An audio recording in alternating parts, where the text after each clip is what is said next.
Shalom semuanya. Pada tanggal 17 Agustus 2025, kita merayakan ulang tahun kemerdekaan Republik Indonesia yang ke-80 tahun. Tuhanlah yang memberikan kemerdekaan bagi Indonesia dari segala bentuk penjajahan.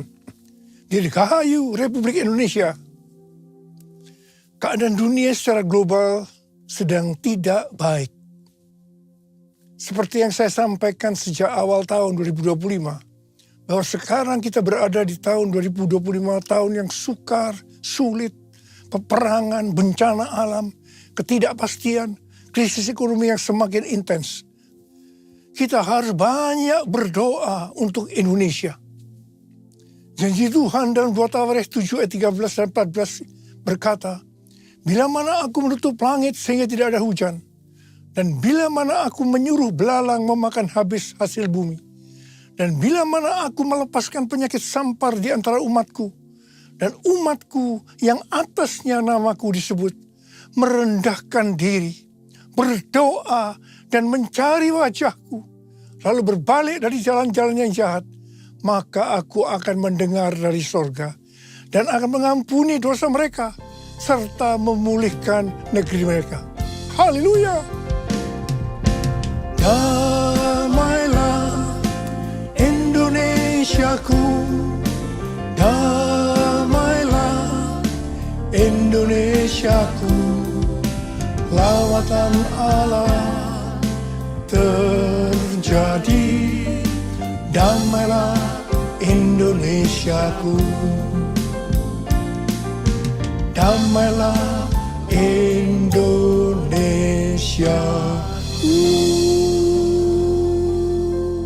Pada bulan Agustus ini yang merupakan bulan yang bersejarah bagi bangsa Indonesia, Tuhan juga mengingatkan kepada kita yang percaya bahwa kita sudah dimerdekakan dari penjajahan hukum dosa dan hukum maut. 2 Korintus 3 ayat 17 berkata, "Sebab Tuhan adalah roh, dan di mana ada roh Tuhan, di situ ada kemerdekaan." Haleluya! 1 Korintus 3 ayat 16 berkata, "Tidak tahukah kamu bahwa kamu sekalian adalah bait Allah dan bahwa roh Allah tinggal di dalam kamu?" 1 Korintus 6 ayat 19 dan 20 berkata, "Atau tidak tahukah kamu bahwa tubuh kamu semua adalah bait Roh Kudus yang tinggal di dalam kamu, roh yang kamu peroleh dari Allah, dan bahwa kamu bukan milik kamu sendiri, sebab kamu telah dibeli dan harganya telah lunas dibayar. Karena itu muliakanlah Allah dengan tubuhmu." Kita adalah bait Allah atau bait Roh Kudus.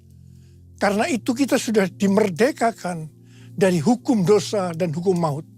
Karena kita adalah bait Allah atau bait Roh Kudus, maka tubuh ini bukan milik kita sendiri. Kita telah dibeli dan harganya telah lunas dibayar. Karena itu muliakanlah Allah dengan tubuhmu. Kita dibeli dari tangan iblis dengan darah Tuhan Yesus. Ya, sebelum kita percaya kepada Tuhan Yesus, kita di bawah kekuasaan iblis. Setelah kita menjadi orang percaya, kita adalah milik Tuhan Yesus. Karena itu kita harus memuliakan Allah dengan tubuh kita.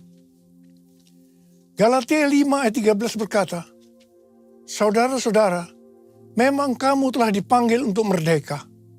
Namun janganlah mempergunakan kemerdekaan itu sebagai kesempatan untuk hidup dalam dosa.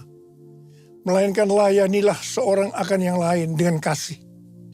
1 Petrus 2 ayat 16 berkata, "Hiduplah sebagai orang merdeka, dan jangan menyalahgunakan kemerdekaan itu untuk menyelubungi kejahatan-kejahatan, melainkan hiduplah sebagai hamba Allah."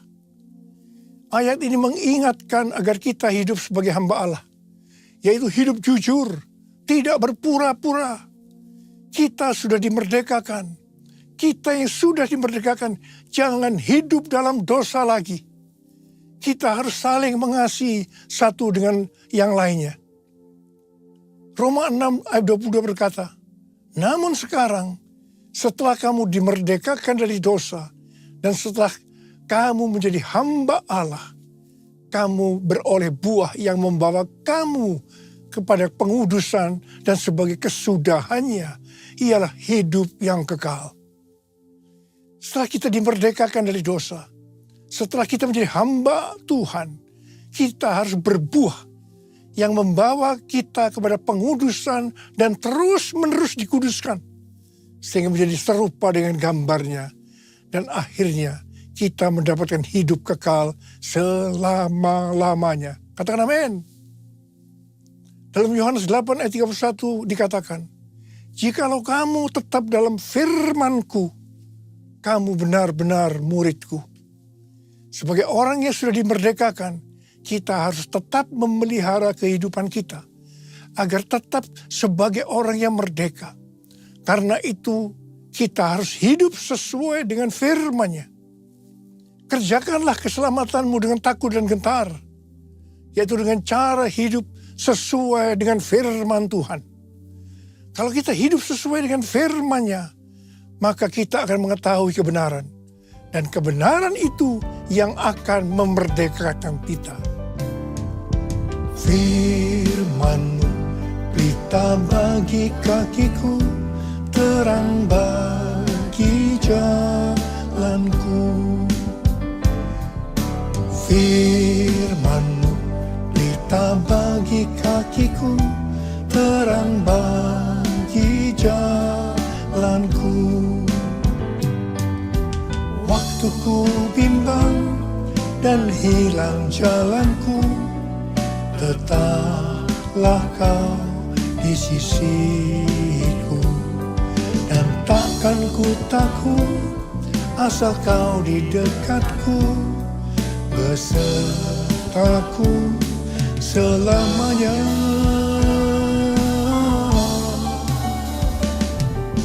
Firman-Mu pelita bagi kakiku, terang bagi jalanku, terang bagi jalanku.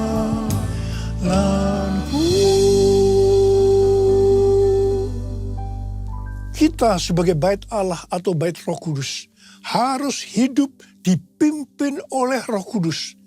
Bukan hidup menurut daging. Roma 8 ayat 13 berkata, sebab jika kamu hidup menurut daging, kamu akan mati. Namun jika oleh roh kamu mematikan perbuatan-perbuatan tubuhmu, kamu akan hidup. Galatia 5 ayat 19 sampai dengan 21 berkata, perbuatan daging telah nyata, yaitu percabulan, kecemaran, hawa nafsu, penyembahan berhala, sihir, perseteruan, perselisihan, iri hati, kemarahan, kepentingan diri sendiri, percekcokan, perpecahan, kedengkian, bermabuk-mabukan, pesta pora, dan sebagainya. Terhadap semuanya itu kuperingatkan kamu, seperti yang telah kulakukan dahulu, bahwa siapa saja yang melakukan hal-hal demikian tidak akan mendapat bagian dalam kerajaan Allah. Barang siapa milik Kristus Yesus, ia telah menyalibkan daging dengan segala hawa nafsu dan keinginannya. Jikalau kita hidup oleh roh, baiklah kita hidup juga dipimpin oleh roh. Sehingga akan menghasilkan buah roh. Seperti yang terdapat dalam Galatia 5 ayat 22 dan 23. Buah roh ialah kasih, sukacita, damai sejahtera, kesabaran, kemurahan, kebaikan, kesetiaan, kelemah lembutan, penguasaan diri. Tidak ada hukum yang menentang hal-hal ini. Ini adalah karakter Tuhan Yesus. Kita harus menjadi serupa dengan gambarnya. Artinya harus menjadi muridnya. Saudara, goal kita sebagai orang percaya adalah menjadi serupa dengan gambarnya. Artinya kita menjadi muridnya. Tugas utama kita sebagai murid Tuhan Yesus adalah menjadikan semua bangsa menjadi murid. Artinya tugas utama kita tanpa melihat profesi kita adalah menyelesaikan amanat agung. Ini aku Tuhan, utuslah aku sampai generasiku diselamatkan. Ini aku Tuhan, utuslah aku sampai generasiku diselamatkan. Sampai generasiku diselamatkan. Sampai generasiku diselamatkan. Bulan yang lalu kita berbicara tentang target penyelesaian amanat agung tahun 2033. Tuhan akan menuntun kita melalui kuasa Roh Kudus. Kita akan dituntun Tuhan melalui tiang awan dan tiang api. Pada tahun-tahun yang terakhir, kita dituntun yang pertama, everyone di Amsterdam tahun 2023. Kemudian yang kedua, everyone Asia di SICC tahun 2024. Yang ketiga, Simposium Pentakosta ketiga di Church of God, Cleveland, Tennessee tahun 2024. Kemudian yang keempat, Planet Shakers Abundance Store bersama Russell Evans di SICC pada Juli 2025 yang dihadiri oleh lebih dari 95% anak-anak muda. Pada hari Jumat tanggal 4 Juli 2025, ketika saya membuka acara Planet Shakers Abundance Store, saya mendengar teriakan cucu-cucu, "Opa, opa, opa." Itu sangat berkesan sekali bagi saya. Saya merasakan Tuhan sedang berbicara kepada saya, kamu harus membawa cucu-cucu ini untuk masuk tahun 2033 menyelesaikan amanat agung. Pada tanggal 8 Juli hari Selasa, salah satu gembala kita mendapat penglihatan yang disampaikan kepada saya bahwa dia melihat ribuan anak muda dengan pakaian prajurit yang lengkap siap berperang, menunduk ke bawah menunggu perintah dari saya. Prajurit-prajurit muda tersebut menunggu perintah, siap berperang. Dia melihat juga begitu lama mereka menunggu perintah karena mereka sudah siap berperang. Ketika saya diberitahu tentang penglihatan ini, saya doakan. Tiba-tiba saya diingatkan nubuatan Pastor Russell Evans di acara Planet Shakers yang lalu. Dia berkata begini, saya di sini untuk mendeklarasikan, untuk memperkatakan bahwa Pentakosta ketiga ada di sini. Ada di sini. Gerakan Tuhan yang terbesar akan dinyatakan melalui kehidupanmu. Kehidupanmu. Kehidupanmu. Saudara, Pastor Russell Evans datang dengan doa, pujian, dan penyembahan bersama-sama dalam unity siang dan malam. Ini adalah restorasi Pondok Daud. Pentakosta ketiga sedang dicurahkan. Dan gerakan Tuhan yang terbesar akan dinyatakan melalui kehidupanmu. Kehidupanmu, cara hidupmu. Ini adalah jawabannya.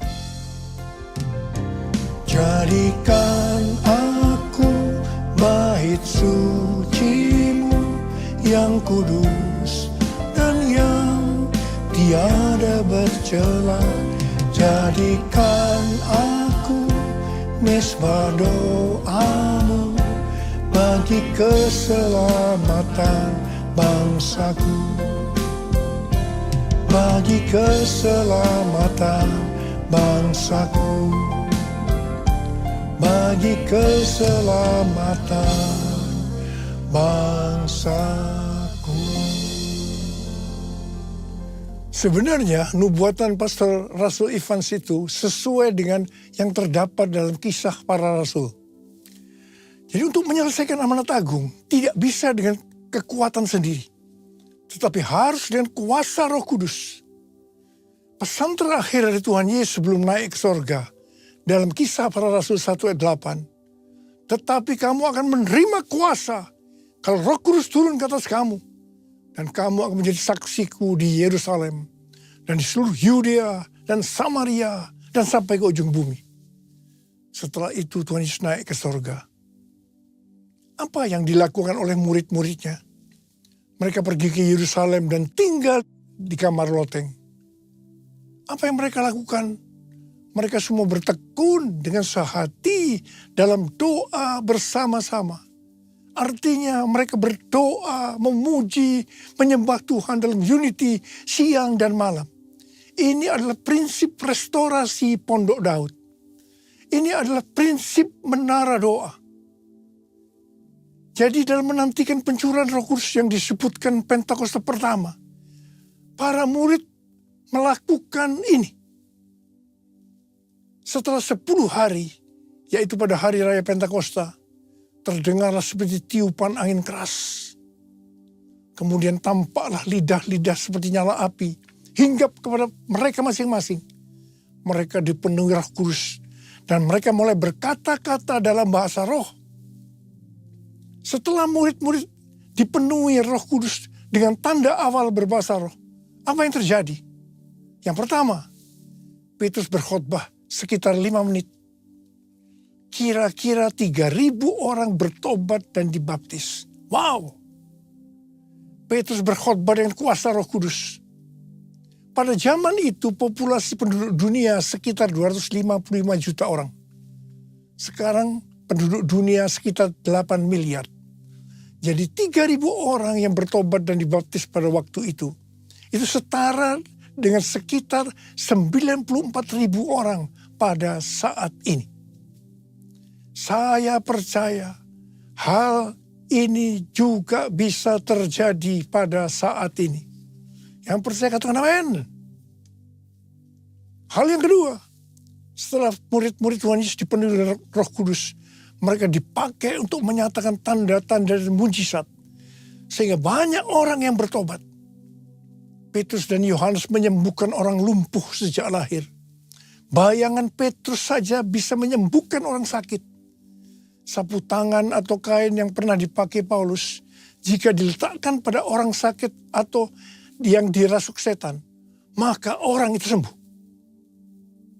Dalam Markus 16 ayat 15 sampai dengan 18, Tuhan Yesus berkata, bahwa kalau kita pergi untuk memberitakan Injil, maka tanda-tanda dan mujizat akan menyertai kita.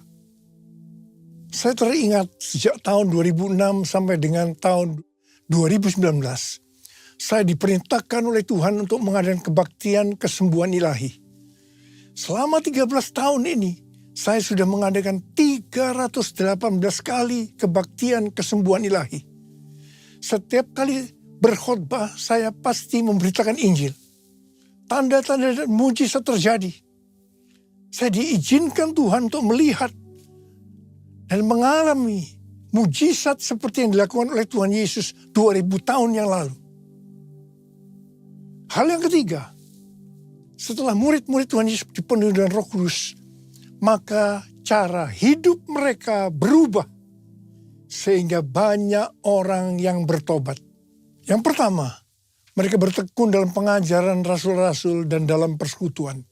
Bagi kita, ini juga bisa diartikan mereka suka membaca Alkitab.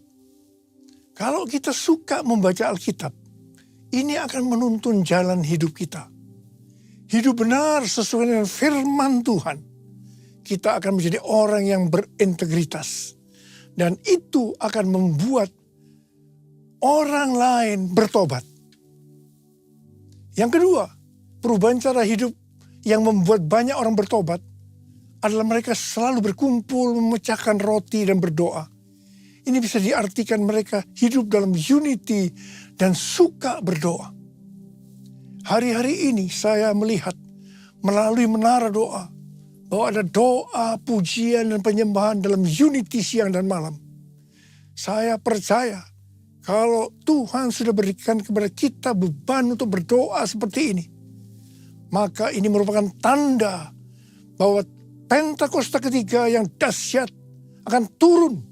Dan akan terjadi penuaian jiwa yang terbesar dan yang terakhir sebelum Tuhan Yesus datang kembali.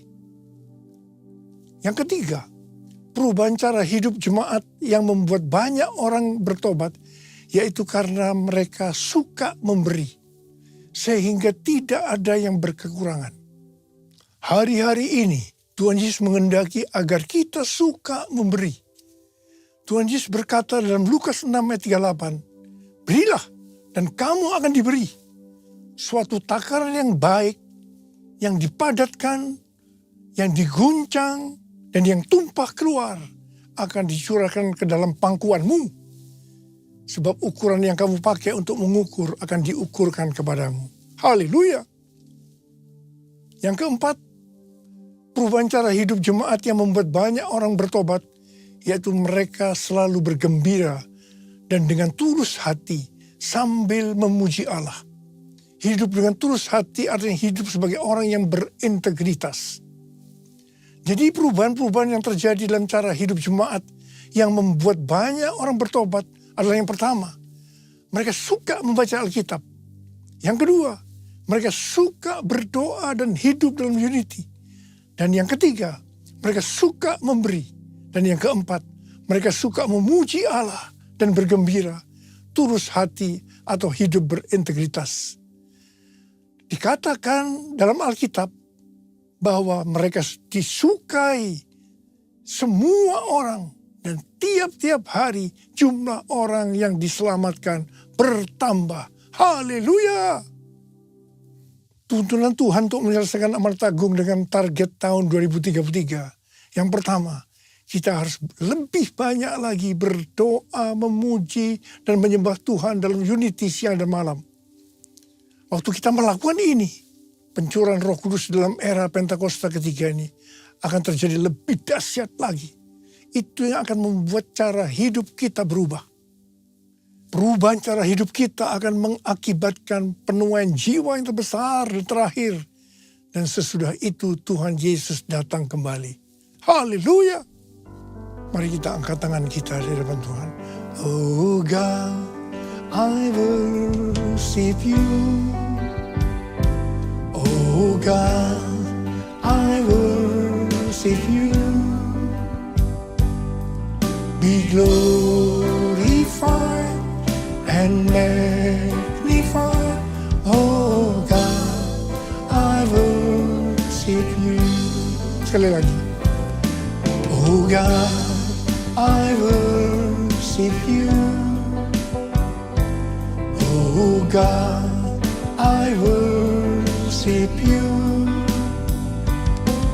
Be glorified and magnified.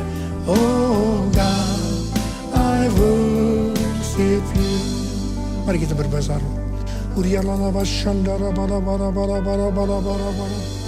Urialala bara bara bara bara bara bara bara bara bara bara bara.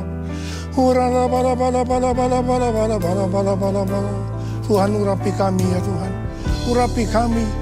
Curahkan kuasa Roh Kudus. Kuasa, kuasa, kuasa Roh Kudus. Oh terima, terima, terima, terima, terima, terima. Yesus, terima kasih Tuhan. Terima kasih, terima kasih, terima kasih Bapak. Dalam nama Yesus yang berdoa. Amin.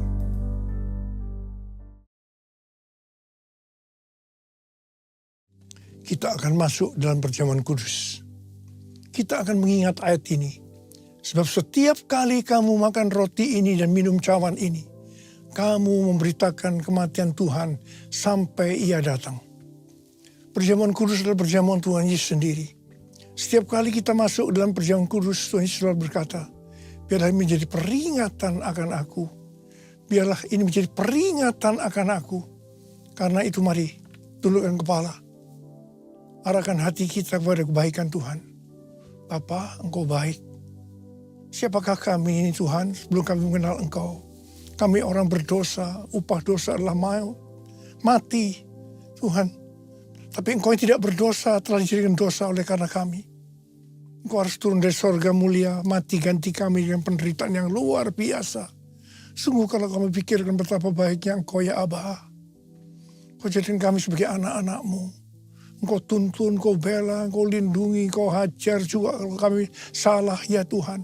Itu Engkau ya Aba. Terima kasih, terima kasih, terima kasih buat semuanya.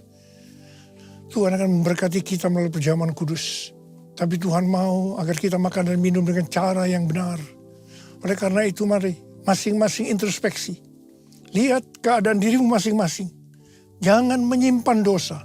Kalau ada dosa yang Tuhan ingatkan langsung minta ampun. Ampuni Tuhan saya, ampuni saya Tuhan, katakan. Bapa, Engkau melihat anak-anak-Mu yang sedang minta ampun pada Tuhan. Kasihani mereka Tuhan, ampuni, layakkan kami untuk masuk dalam perjamuan kudus. Kami akan masuk dalam perjamuan kudus dengan hati yang penuh ucapan syukur. Dalam nama Yesus, amin. Mari, angkat roti di tangan kanan kita tinggi-tinggi. Sebab apa yang telah kuteruskan kepadamu telah aku terima dari Tuhan. Yaitu bahwa Tuhan Yesus pada malam waktu ia diserahkan mengambil roti. Dan sesudah itu ia mengucap syukur atasnya. Ia memecah-mecahkannya dan berkata, inilah tubuhku yang diserahkan bagi kamu. Perbuatlah ini menjadi peringatan akan aku. Saya dikasih Tuhan, bukankah roti yang kita pecah-pecahkan ini adalah persekutuan kita dengan tubuh Kristus. Mari kita makan dalam nama Yesus.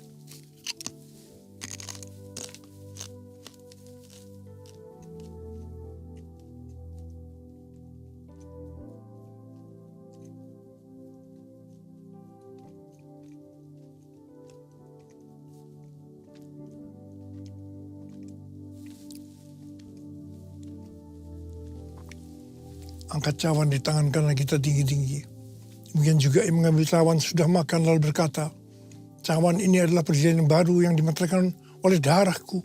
Perbuatlah ini setiap kali kamu meminumnya menjadi peringatan akan aku.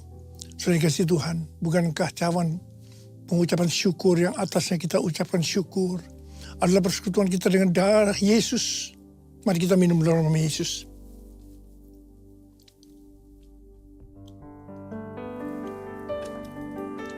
Ucapkan syukur dan terima kasih dengan suara.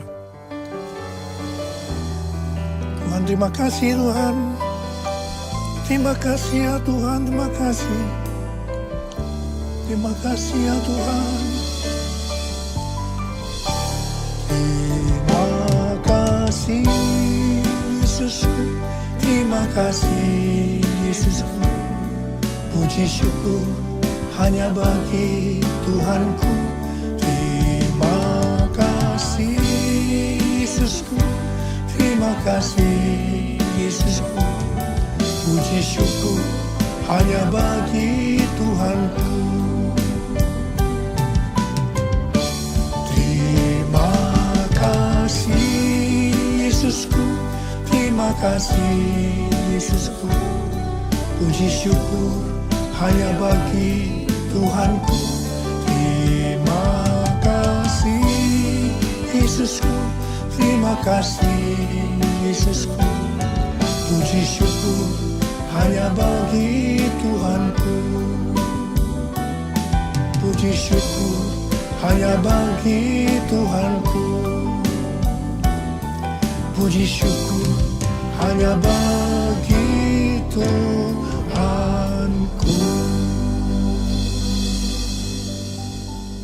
Sekarang terimalah berkat Tuhan. Kasih karunia yang berlimpah-limpah daripada Allah Bapa dalam Anak yang tunggal Yesus Kristus. Persekutuan yang manis dengan Roh Kudus menyertai kita semua mulai hari ini sampai Tuhan Yesus datang menjemput kita di awan-awan dan bahkan sampai selama-lamanya. Yang percaya bersama-sama katakan amin.